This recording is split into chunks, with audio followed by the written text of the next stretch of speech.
right according to your plan. That would be awesome. Mine never does, but I hope yours does. That would be great.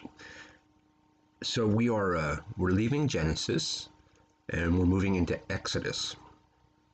As we get into Exodus, we continue to look for deeper spiritual truths, and I want to begin by reminding you that when Jesus goes up on the Mount of Transfiguration, there are two characters there with him, two Old Testament heroes of faith, and those are Moses and Elijah.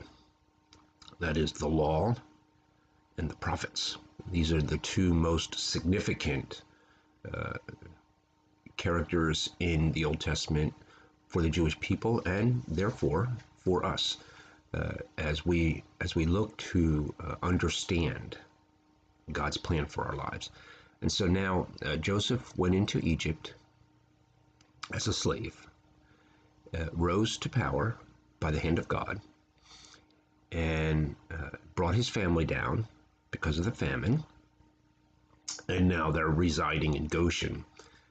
And the beginning of the book of Exodus tells us that they are multiplying like crazy.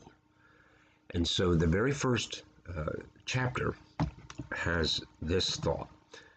And I wanted to share this with you because I think it's a very important and significant spiritual truth that you and I can use. I think so. Okay? So there's a list of the names of the brothers who came down into Egypt, their families, and then they settle, and then they multiply. And then comes this. This is Exodus chapter 1, verse 8. Then a new king, to whom Joseph meant nothing, came to power in Egypt. Maybe it's my age. Maybe it's my friends' ages. Maybe it's just a season in my life. But Joseph, the most powerful man in Egypt, was very quickly forgotten and meant nothing to the people of the world, to the power brokers, to the Egyptians. He means a lot to the Hebrew people. His name's in the book, and he carries with him the great flag of God's deliverance. He also carries with him the reality that that deliverance came through enslavement.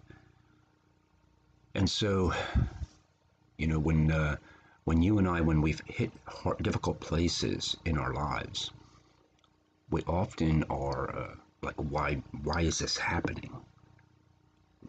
Why me? What did I do to deserve this? What about them? And so in a conversation with my daughter, the reality of what the writer is saying here and realizing here, and what my soul is soaking in, is this. God made a promise, and I'm a promise keeper. I do my best to believe and trust in the promises of God and to live my life according to those promises.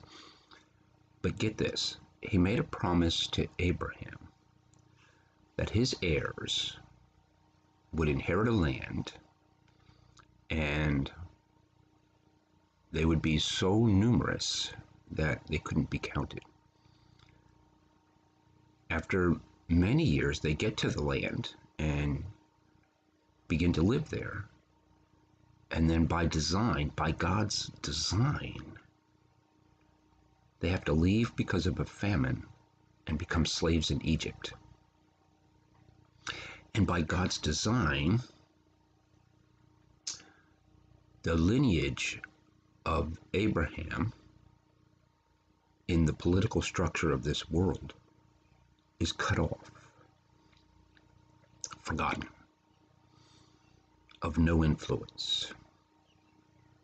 And all that is done